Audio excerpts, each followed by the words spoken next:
It's no secret that this German manufacturer Sinn makes some of the best and most legible dive watches available on the market today.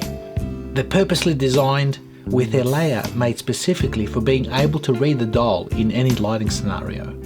And now Sinn has released a few new models, and what I've got in my hand here today is the T50 GBDR. And I was very keen to get my hands on this one to see it in the steel, or in this case, titanium.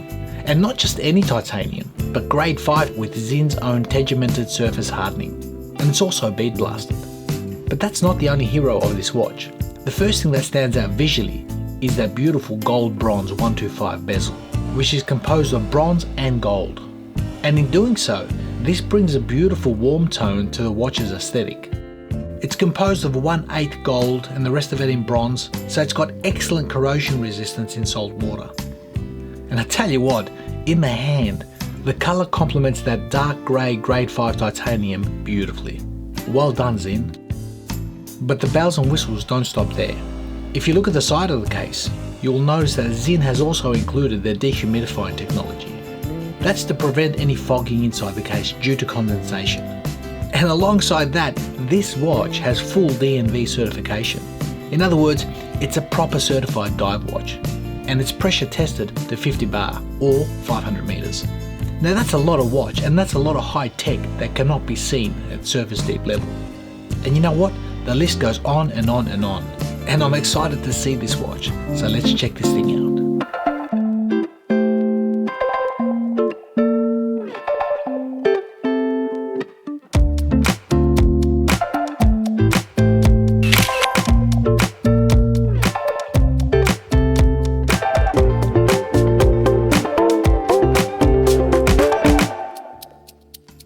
For all the Sinn fans out there, this watch is an absolute looker. It looks fantastic, it feels great in the hand, but it also has its downfalls. It costs an arm and a leg. So if you've got some spare cash lying around, this is the watch for you. And first off the bat, I want to thank Peter from Define Watches. He's based up here in Noosa, and he was generous enough to loan this watch to the channel. I really wanted to get a hands-on with this to see, in the steel as I said, or in the titanium, what this watch is like. And the watch is not disappointed.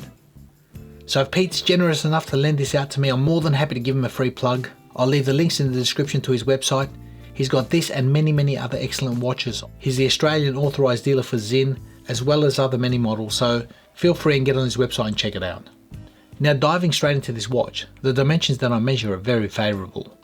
You've got a case diameter of 41mm with a case height of 12.3. The lug to lug is 47 and a lug width of 20. The crown is tucked away neatly just below the 4 o'clock. It's a 5.8mm signed screw down crown. The watch is pressure tested to 50 bar or 500 meters. And the total weight of this watch comes in at exactly 102 grams on this bracelet sized to my 18 centimeter wrist. And you know what? On the wrist, I can barely feel it. 102 grams on this bracelet has been phenomenal. It's been such a wonderful experience. Very easy. When I initially received the watch, I actually thought it was 40mm. So it does present, in my eyes, slightly smaller on the wrist than what the 41 dimensions would suggest. But the legibility, the comfort, the height, that bracelet, everything has been absolutely superb. It's such a joy to wear a strong watch throughout the week, something that you know it's pretty much not going to scratch, not going to bang up, and it doesn't weigh an arm and a leg. Like I said, it's a smidgen over 100 grams. And what I want to do with this watch is talk about the heroes. See, there's quite a few heroes in this watch that are not seen. Some are, some aren't.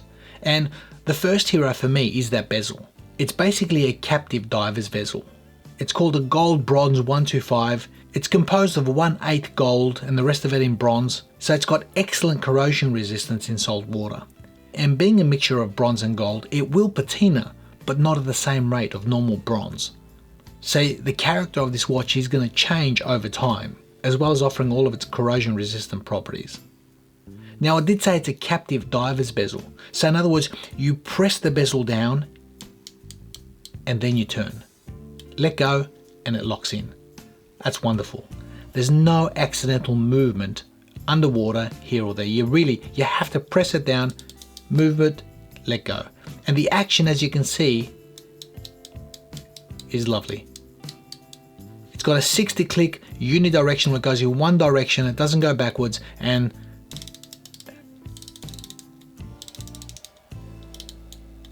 It's a very toolish and a very schmick experience. I really like that. Now the second hero of this watch is that grade 5 titanium case. And it's a hardened case with Zinn's tegimented tech. It's bead blasted, it's solid, it's super strong, and pretty much scratch resistant.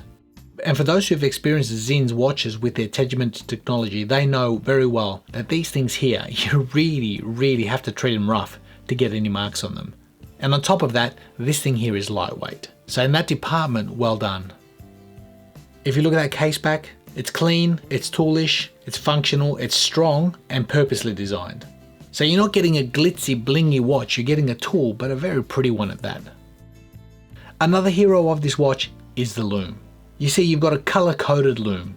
You've got green lume on the markers and the hour hand, and you've got blue lume on the minute hand and the large inverted triangle at the 12. And you've also noticed the pronounced sword handset leading the way. So legibility-wise, it's been great. Now the lume intensity is as you'd expect from a Zinn. It's not the greatest, but the fact that they've used blue lume on that minute hand and inverted triangle, it's just made this more purposeful and dive specific. Another change that you've probably noticed is that sapphire crystal. The watch features a single dome sapphire crystal, and in doing so, it basically magnifies the dial for greater legibility. But in normal daylight, it'll also pick up reflections. Now underwater, that shouldn't present a problem, it should be a non-issue, but at extreme angles, as we know with single domes, you're going to get that distortion. Me personally, I've never been a fan of single domes, but I can see what they've done here, and to be honest, the quality and shape of this crystal is quite impressive. The AR coating seems to be doing a great job. And underneath that crystal, there's a beautiful matte black dial. It's clean, there's no excess clutter, legibility has been a no issue on this watch. Everything that needs to be there is there, it's very pronounced, very easy to read the time at a glance, again in any lighting scenario. And looking at the date window at the 3 o'clock, it's small enough to be unobtrusive, but just enough to be legible when you need it. That's Zinn again with their signature working in an understated fashion, producing watches that are functional, toolish, purposeful, and they've got the things that you need without them being in your face. Now the bracelet on this watch is the same grade 5 titanium. It's hardened with their tegimented steel. It's been extremely comfortable, and although it features female end links, as you can see, it does extend that lug to 50.2, so bear that in mind for guys that have got slightly smaller wrists. Now the quality, as you can see, you've got Allen key screws, they're thick, they're solid, they're extremely easy to change over. They've got 3 micro adjustments on their clasp, as well as their diver's extension. And to me, this clasp is in need of an upgrade. Zinn produces this type of clasp on most of their watches with bracelet, and I think it's time for them to start looking at an upgrade. I did mention that this watch features a dehumidifying tech. The watch pretty much guarantees functional reliability and the freedom from condensation and fogging. And whilst we're on the side of that case, if you look at that bezel, you can see there's screws. There's 4 screws that hold that bezel in place, so specifically made as a proper tool, these watches are designed to last a very long time. Be serviceable, be manageable, and above all, very enjoyable. Now the movement that comes in this watch is a Sellita SW300. And again, some people might say that it's time for Zinn to invest in in-house. And I've thought about it long and hard with brands like this. And I've got to be frank, if it ain't broke, there's no need to fix it. Specifically, we're looking at a tool watch here. Personally, I've got a lot of watches with ETA-based movements off the shelf. They are tried, they're tested, they're reliable, they're cost effective when it comes to servicing. So in a watch like this, would I prefer an in-house movement that would bump the cost up even more, or a reliable Swiss movement? And Zinn has opted for the reliability of their Swiss movements, and I can see why they've done that. Now it's great to have a watch that features all of this tech, it's fantastic, but all that comes at a cost. And with this particular watch on a textile strap, it comes in at $6,250. On the bracelet, $6,810. So that's not an inexpensive watch for a tool. But like I mentioned earlier, it's a very good looking watch, and some of the tech that's in this, you're never going to get in your Rolex or Omegas or even Seikos. So if you're looking for a more blingy current reissue or watch, go for those brands. But if you're looking for a tool that's strong and robust, this is the company to go for, Zinn. Now all watches have negatives, and for me this particular one here, well, first and foremost, the price. It is a bit steep. Second negative, that effective lug to lug on the bracelet is a little bit longer than I'd expect. However, having those drilled lugs, there's plenty of strap choices from Zinn's own silicone straps. You can pair this up with whatever you really want, because as far as comfort goes, this thing has been superb. Yet another negative for me is that clasp. I think it's in dire need of an upgrade, and that's with all the Zinn bracelets that I have. I think they need to really rethink this, start getting something with a little bit of on-the-fly adjustability, something to look forward to in the future. And potentially, I won't say this is a negative, but this is a personal like or dislike. The sapphire crystal I prefer flat, but I can see the benefit of what they've done with a single dome. It does magnify that dial, making legibility so much more easier, at the expense of a couple of reflections throughout the day, but underwater, you're not going to see that. So I hope you enjoyed that, guys. I've had some fun with this watch. For those of us who live here in Australia who want to check out this watch, get on Peter's website, Define Watches. I'll leave the links in the description. Check this out. There's also a couple of different variants that Zinn has just released. I really wanted to get this one.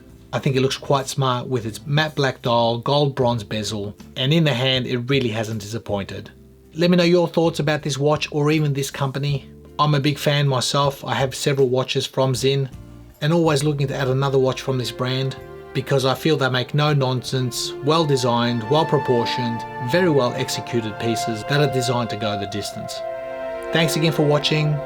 Be well and be safe, and we'll see you all in the next video.